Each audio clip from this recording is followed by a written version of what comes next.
നീലം പേരുളി പുതുവായി നാരായണ പണിക്ക നാമധേയത്തിൽ പിറവിയെടുത്തൊരു അക്ഷര നക്ഷത്രമേ, അക്ഷര സ്നേഹികളെ ഒത്തൊരുമിച്ചിടാം, അറിവിൻ പൊൻദീപമൊന്നായി തെളിയിക്കാം, വായിച്ചു വളർന്നിടാം.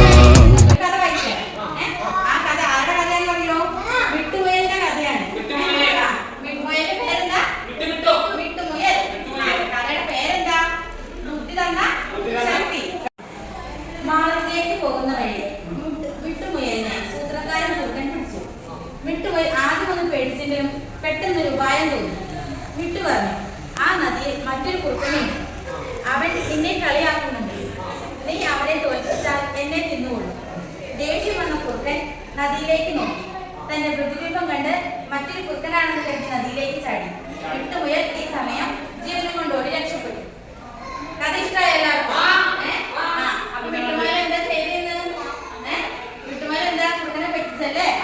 ബുദ്ധി ഉപയോഗിച്ച് കുറുക്കനെ പറ്റിച്ച കഥയാണ് നമ്മൾ കേട്ടത്. ഇനി നിങ്ങളത് വീട്ടിൽ ചെന്ന് എല്ലാവർക്കും പറഞ്ഞു കൊടുക്കണം. വിട്ടുപോയതിന്റെ കഥ കേട്ടല്ലോ? ഇഷ്ടമായില്ല എല്ലാവർക്കും? അക്ഷരനിധിയിൽ നിന്നും നാം അറിവിൻ മുത്തുകൾ പാരേണം.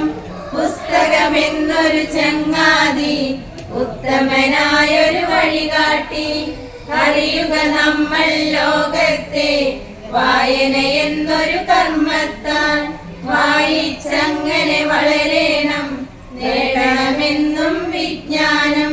പുസ്തക വായന ശീലത്താൽ അറിവിൻ ശോഭ പരക്കട്ടെ. അക്ഷരനിധിയിൽ നിന്നും നാം അറിവിൻ മുത്തുകൾ വാരേണം. പുസ്തകമെന്നൊരു ചങ്ങാതി, ഉത്തമനായൊരു വഴികാട്ടി.